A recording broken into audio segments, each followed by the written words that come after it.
Brian Esser from How to Automotive, and today I got my daughter here, and she called me up and said that her car is in due for an oil change. So I thought we'd walk you through the process of changing the oil on this 2010 Ford Fusion. She's going to do all the work. So I had her get started by putting the vehicle up on jack stands and jacking it up. And then after that, we crawled underneath, and she took off all the lower shields to gain access to the oil filter and the oil drain plug.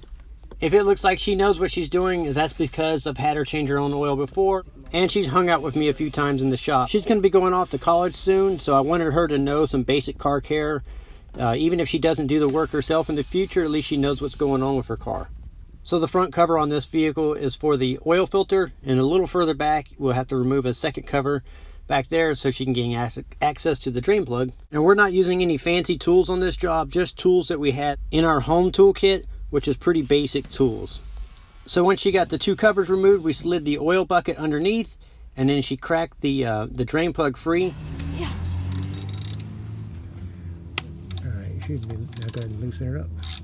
So we're using one of these buckets that you can take it and seal it up and then drive it down to like a recycle center and recycle the oil.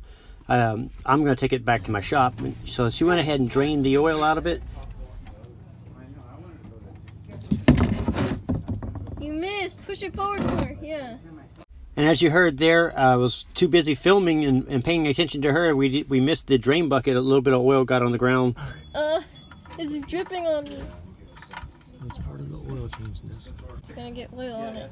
That's all right. That's what ratchets are for. So now she has the drain plug reinstalled and tightening it up. And of course, I double checked everything after she did it. After that, she reinstalled the cover that covered up the oil drain plug. Then she twisted off the old oil filter. Luckily, it wasn't too tight, and we didn't need a wrench or anything, and we were able to do it by hand. I know, I saw him, he was flying. Yeah, we just on barbecue. Now both hands twisted on as tight as you can get it, and I'll double check it. And while she was doing this, she had an audience of all of her family members, and they were all chiming in the background. They were all her little cousins and stuff, and hopefully seeing her do jobs like this will rub off on them too, and they'll pick up the trade of taking care of their own vehicles.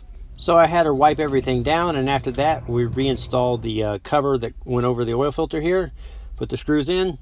One of the things I failed to get on camera is I had her check her tire pressures before we started all the oil change.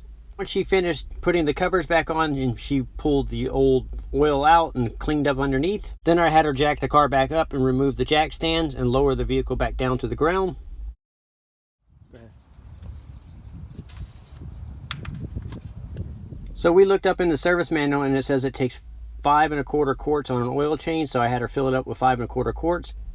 Then after she filled it up, I had her put the cap back on. I shared with her a safety tip where you put the oil cap into the hood latch there, and that way if you ever shut the hood, you can't forget the oil cap without putting it back on first. So I had her put the cap back on, then I had her come around and start the vehicle up.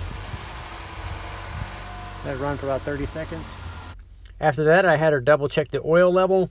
And once she was confident that the oil level was in the proper range, then I had her check the rest of the fluids and also check around to make sure that she didn't see any major problems, something that would stand out to her. So like I said, I had her check all the fluids, the washer fluid, the coolant and power steering, make sure all that was all topped off and in the proper range.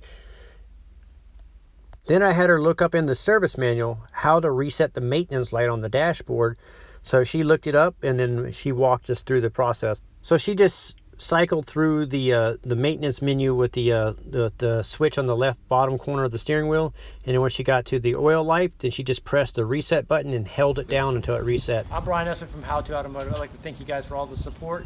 And my daughter would like to thank you too. Thank you again for watching.